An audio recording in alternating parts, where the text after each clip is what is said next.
The following program contains visual or auditory elements that could potentially trigger tics or other neurological sensitivities. Viewer discretion is advised. Today we were at a mall in Winnipeg doing some upkeep training with Tank. He's been doing really well around all the other dogs who are pups that are going to canines for veterans in the States. Tanker, come. Good boy. My name's Haley, I'm 20 years old. This is Tank. He's a 2-year-old Red Fox Labrador that's been trained as a Tourette's service dog by MSAR service dogs. You bet. That engagement with Tank is fantastic. Like, my name is George Leonard, and I'm from Winnipeg, Manitoba, and I work with MSAR service dogs. We have very specific service dogs that we train: PTSD, mobility, autism, seizures. You need a service dog, we'll find something for you. Tank does tick interruptions. He alerts me before I tick. He'll stop tick attacks, which then lead to seizures. He also alerts to high blood pressure and changes in heart rate, which can be really dangerous for me. What's going on? They're training. They're service dogs. There's a lot of people today who really come up and they try and distract them, right? Like, he has to be really focused on me in order to actually respond to me and to like keep his training, you know, well enough to keep me safe. He's not just a dog, he's not just a pet. He's my best friend who, you know, keeps me safe. He's medical equipment. These are the stories My little girl, she's changing lives just by being herself. of organizations and people making a difference. When you first tell someone about adaptive wheelchair boxing, it doesn't sound real. And empowering others It saved my life. It saved my life. across Canada I scored my first goal in my first blind hockey game. in our community.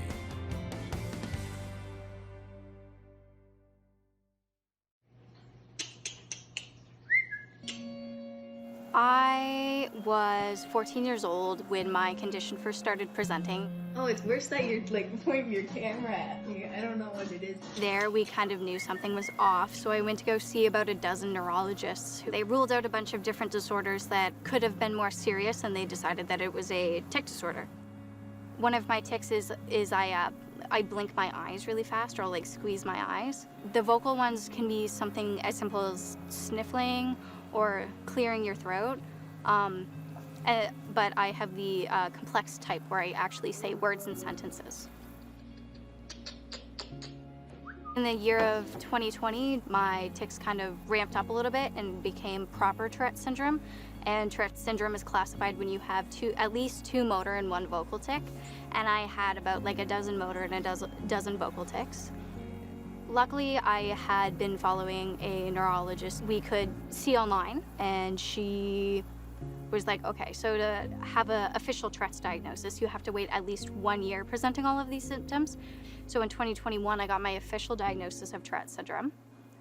And in 2023, that's when things got bad for me. But in 2023, I was working at a summer camp, and my Tourette's became so bad that I was having tic attacks, non-stop tics for a couple hours, which then caused non-epileptic seizures. And I was having 4 to 5 non-epileptic seizures a day while I was working at a summer camp. I lost a lot of my independence. I like constantly had to have someone watching me. I had to have other people driving me. I had to like be in constant contact with my mom if something happened, right? So I was basically a toddler in a 19-year-old's body. First learning about service dogs, I'm not sure quite how my mom came across it. I imagine it was online somehow, and seeing how dogs have helped other people. We asked my neurologist about it, and she's like, yeah, I think that would be a great idea for you to get a service dog for Tourette's if you can find somewhere that does it. And so she wrote the doctor's note. And my mom, she had mentioned something in a Facebook group chat, and someone had said, look into MSAR. They train specialty dogs for people with complex disorders. And so my mom looked into MSAR's website and contacted George. MSAR is a consortium of people that were individuals. So we have We have people that are like dive teams from St. Teresa. We have people that are from Garden Hill, all over the province. And we have an epidemic of people gone missing in our communities. And there's a lack of will and resources to find these people. And then when things go wrong, people usually die pretty quickly, and then no one can find them. And that's simply because it's such tough country up north. Like it's very unforgiving. So we decided to come together to try and find some of these people to provide closure, because as you can imagine, if your son or daughter was missing, it would drive you insane. So that's how it started. And then people that were coming to help us would be military, current, ex, and they were having issues with what we call now PTSD, but was shell shock from, Bosnia and places like that. And then when Afghanistan happened, and then things got worse, 2, 3, 4, when the deployments started coming back. And then that's when we fully expanded more into the service dog industry. So what we did early on is we have a pool of psychologists and psychiatrists. And we said, okay, what are the questions that I need to ask in order to find out if this person is ready to have a dog or if there's any red flags? So they went and they put their information together. Then they gave us 62 questions. And built within that are 8 questions that if you answer yes to 3 or more of them, you're not ready for a dog. If you answer to 4 or more, you should go seek a psychologist. 5 or more, we have real problems. If you answer 6, you probably won't be with us in a short period. Initially, George tries to talk you out of it because he wants to see if you truly can handle having a service dog, because it's a large commitment on top of what you're already doing. And we were at the point where we had no other place to go. No medications, no other signs of hope. I'm like, are you sure you want one? People are going to talk to you. They're going to come up to you. They're going to approach you. It's your whole life changes. So I try to talk you out of getting that. And then once that's done, I then have a Zoom or another interview with you, and I say, okay, here's what I'm thinking. Here's what I can guarantee. Here's what I think is going to happen. Here's how the training outlay is going to go. So once he realized we were serious about it, he's like, give me 3 things you want the dog to do. And we were like, okay, we want depressure therapy, we want tick interruption, and we want seizure alerts. So I did some research on it because I didn't know a whole lot about it at that period. So I'm researching, and what I found was the seizures are generally linked to stress. So basically what we need to do is to train a dog to interrupt on the ticks so that the ticks don't get bad enough so that she doesn't hit the point with her blood pressure or heart rate to where she has a seizure. And she's like, oh, okay. I said, yeah, that sounds simple because I just told you that. Now I got to train that into a dog. And then she's like, okay. So I said, that's what we're going to do. Our Community will return after the break.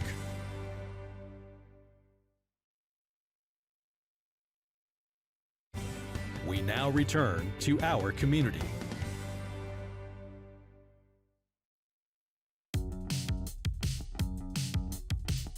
With the way that, service dogs work, you can't just be pre-match because you don't know if that dog's gonna work for you. So we flew down to Winnipeg, and they let 3 dogs up onto the deck. One was Cheyenne, and she was a doodle, like a kind of mid-sized doodle, a brown lab named Asher, and Tank. Within 30 minutes of being at the house, I had to go grab my backpack, and he followed me down the deck and then back up the deck for me to get my meds, which was George says that doesn't happen often, right? Tank is just like, there's my person, that's my human, I'm following that human, and I'm gonna do that. And that's what he does. We train specialty dogs that most organizations cannot train. And what I mean by that is, if you call another organization and you say, I need a seizure detection dog that does mobility, they'll say, you probably need to call MSAR, because they can't do that. We specialize in training dogs to a high standard, to our standard, but to the unique needs of the person, which is important. So we have very specific service dogs that we train: PTSD, mobility, autism, seizures. So we specialize in those kinds of things, and then we also cross-reference them together. Most of the training that you do with the trainers is outside of the house. So you'll take your dog and you'll go out to a mall and you'll learn basic obedience first and make sure the dog is listening to you and you're listening to the dog, and like you're focusing on the dog and the dog's focusing on you rather than looking everywhere else. Because you really have to learn how to be attentive with the dog rather than, focusing on everything else around you, which is like a huge drastic difference for a lot of people, whether it's PTSD, anxiety, like Tourette's, where you're focused on everything else around you. You have to focus on the dog. And the dog's got to learn how to do the same thing with you. In terms of my experience, I started doing some extra training while I was in school by driving to Burlington in Ontario to do training with Quentin, who is one of the MSAR trainers within Ontario, and doing just group mall trainings. And we messaged George and he's like, why don't you meet Sinead? Guess a number between 1 and 10. 4. Yes. Oh my gosh, I'm psychic. I knew it. So my name is Sinead, and I'm from Toronto, Ontario, Canada. This is Foreman. He's half lab, half golden retriever, and he is 6 years old. I have an extremely rare condition called Parkes-Weber syndrome. Parkes-Weber syndrome is a complex vascular anomaly, technically, and for me it means that my arteries and my lymphatic vessels and my blood vessels and stuff never form properly. So the whole right side of my body is bigger, and I experience blood clots, and I also experience hemorrhaging. I decided to get a service dog when my health started really going downhill, and I just thought, I'm losing my mobility. My condition's getting worse. I had had open wounds on my foot for over a decade at that point. No one could do anything for me. I was in hospital for over 1.5 years in Toronto on bed rest, and they tried to do skin grafts and allografts and surgical debridements, and that wasn't helping. So I thought, what do I have to lose? The way I came to have Foreman in my life was, unfortunately, a horrible experience trying to find a service dog through another organization, and that led me to MSAR.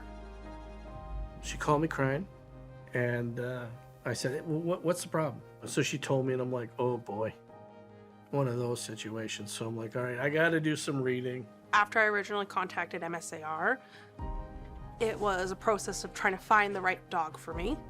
And we went through 2 other dogs, and we just weren't finding a dog to fit everything I would need. So I was talking to her, and Sinead being Sinead, she's like, I want this dog. And I'm like, it's not happening. The dog you're picking is not the right dog. And the dog that I'm picking for you is the right dog. Pretty much George said, I refuse to let you sacrifice things you want in a dog. Well, refuse to let you sacrifice what you need for a dog you might think is cuter or doesn't shed. With Foreman, we needed scent and we needed picking stuff up. That's a lap generally, right? And I said, listen, I know it's expensive. We're cutting you a break. Our charity program also donated money to that as well, the Elijah Harper program. And I said, but this is the dog for you. Like, this is my job. This is what I decide. And then she came and she started working with the dog. And like I told her, I said, this is a machine. This dog is a machine. You have to be on top of this dog. This dog's going to save your life. This dog will detect these things, but you have to be on it, and you have to be focused on working as a team. And then she just ran with it. And that's how we ended up with Foreman.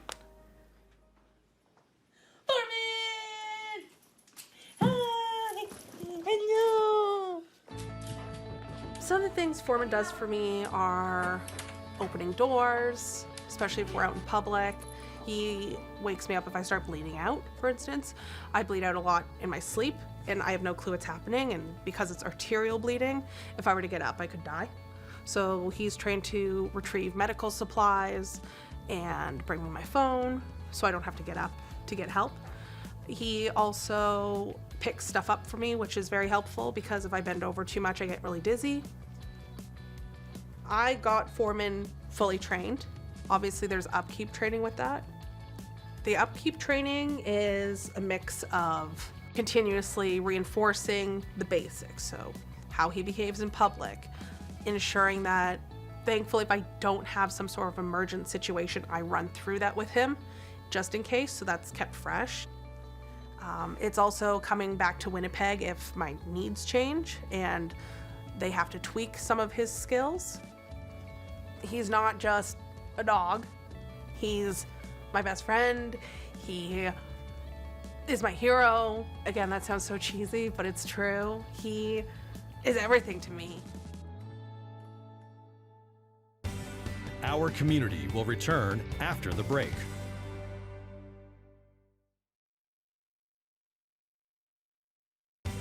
We now return to Our Community.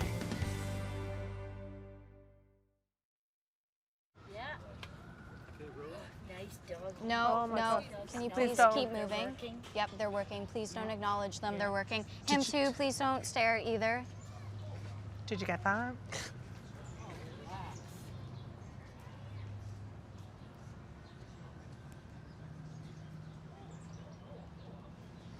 And that's what happens when you tell people not to interfere with your dog. Yeah. You're always the bad guy. I'm having a heart rate spike. Are you? Because Yes. of that? Yes. That's unfortunate. It stresses me out. It can be stressful to navigate spaces because you're so focused on just getting through things, and you never know, like, especially when you have a dog like ours, like Foreman's critical to life. That's the category he's in. If I'm not feeling well, it's like I'm doing everything I can just to get in and get out. So then to have people interfere with the dog or draw attention to the dog, it's difficult and it's stressful. Like Haley mentioned, her heart rate spiked because of it, and that often happens to me as well. Which can, if furthermore, then if they continue to bother you, you can, pass out. Yeah, Which pass is- out, have a medical episode, and then the dog Is being distracted. It's and distracted, not it can't do its actively job. tasking. And you never know, like some people just might make a comment. It's like, you know what, I can deal with that. But it's when they pointed out the dog. Like I've had people in the grocery store pull their family into another aisle just to gawk. And I'm like, okay. And you're always the bad guy, regardless of how kind you are to people. And it's awful because it's like you're advocating for yourself, you're advocating for your dog, you're your dog's guardian as much as they are yours. And to have people then make rude comments just because you're simply asking them, please don't do this, regardless of how kind you are. I always feel like an awful person, Yeah. but I shouldn't. At the end of the day, it's your health over people pleasing other people. Exactly, and we're people pleasers. So having these dogs has helped us break that. Some people think you have to be blind to have a service dog. I know some breeders think that service dogs have pretty bad lives. Like, they don't get to be dogs. And you're like, so a dog with somebody 24 hours a day, has constant companionship, gets to go play, gets to go in public. Sounds pretty good life. So that's another misconception that people have.